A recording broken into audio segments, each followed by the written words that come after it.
The second miracle. Matilda did not join the rush to get out of the classroom. After the other children had all disappeared, she remained at her desk, quiet and thoughtful.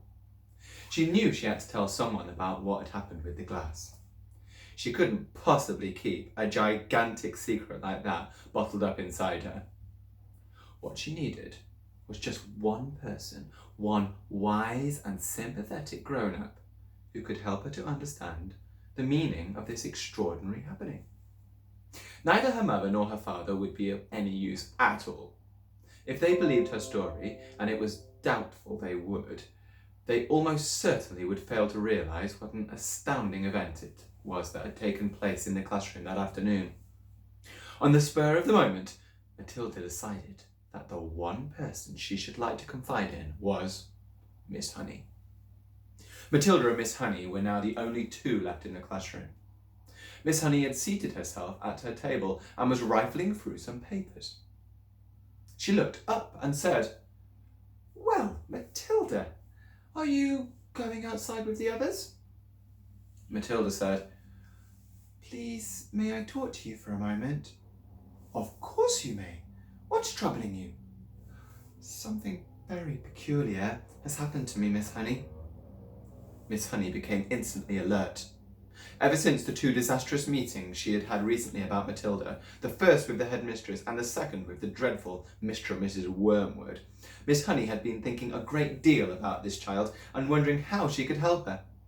And now, here was Matilda sitting in the classroom with curiously exalted look on her face and asking if she could have a private talk. Miss Honey had never seen her looking so wide-eyed and peculiar before. "Yes, Matilda," she said. "Now, tell me what has happened to you that is so peculiar." "Well, Miss Trunchbull isn't going to expel me, is she?" Matilda asked. "Because it wasn't me who put that creature in a jug of water. I promise you it wasn't." "I know it wasn't," Miss Honey said. "Am I going to be expelled?" "I think not," Miss Honey said. "The headmistress simply got a little overexcited, that's all." "Oh, good," Matilda said. "But that isn't what I wanted to talk to you about." "No? What do you want to talk to me about, Matilda?" "I want to talk to you about the glass of water with the creature in it," Matilda said. "You saw it spilling all over Miss Trunchbull, didn't you?"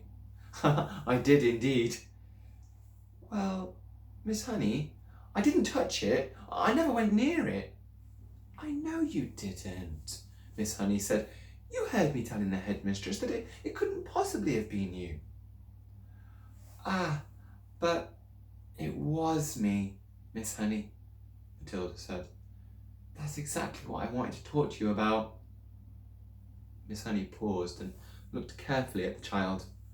"I don't think I quite follow you," she said. "I got so angry at being accused of something I hadn't done that, well, I made it happen."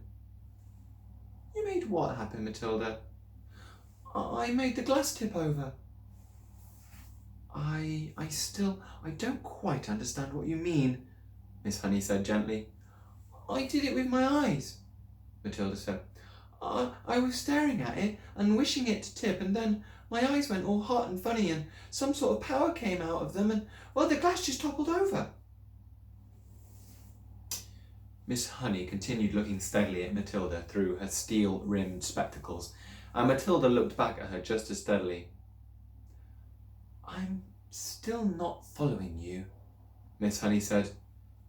"Do you mean you actually willed the glass to tip over?" "Yes," Matilda said, "with my eyes." Miss Honey was silent for a moment.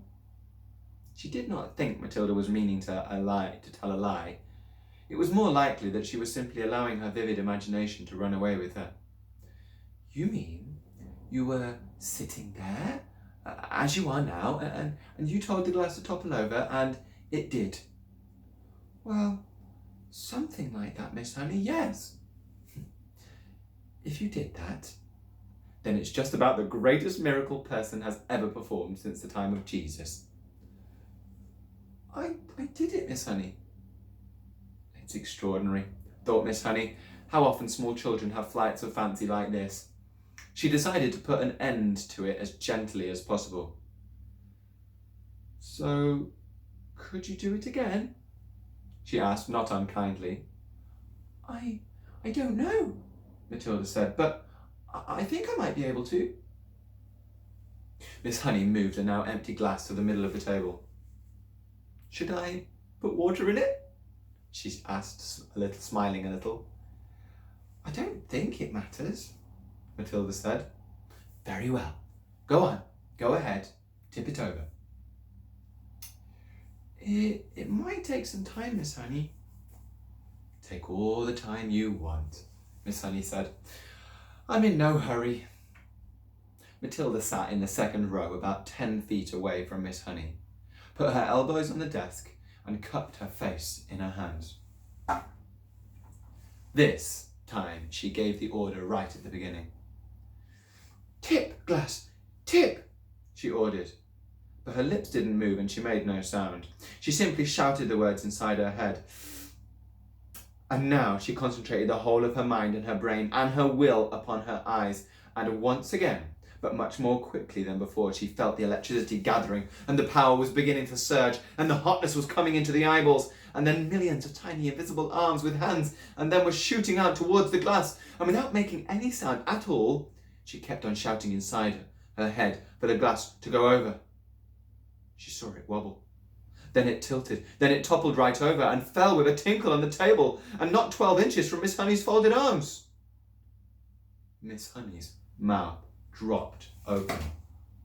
Her eyes stretched so wide you could see the whites all around. She didn't say a word. She couldn't. The shock of seeing the miracle performed had struck her dumb. She gaped at the glass, leaning well away from it now, as though it might be a dangerous thing. Then slowly she lifted her head and looked at Matilda. She saw the child white in the face, as white as paper, trembling all over, the eyes glazed, staring straight ahead and seeing nothing. The whole face was transfigured, the eyes round and bright, and she was sitting there speechless, quite beautiful in the blaze of silence.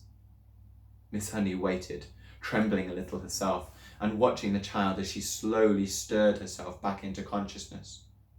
And then, suddenly, went her face into a look of almost seraphic calm. I'm all right, she said and smiled. I'm quite all right, Miss Honey, so don't be alarmed. You seemed so far away, Miss Honey whispered, awestruck. Oh, I was flying past the stars on silver wings, Matilda said. It was wonderful. Miss Honey was still gazing at the child in absolute wonderment, as though she were the creation, the beginning of the world, the first morning. It went much quicker this time, Matilda said quietly. It's not possible, Miss Honey was gasping. I don't believe it. I simply don't believe it. She closed her eyes and kept them closed for quite a while. And when she opened them again, it seemed as though she had gathered herself together. Would you like to come back and have tea at my cottage? She asked. Oh, I'd love to, Matilda said. Good. Gather up your things and I'll meet you outside in a couple of minutes.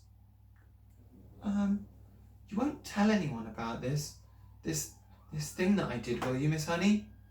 I wouldn't dream of it, Miss Honey said.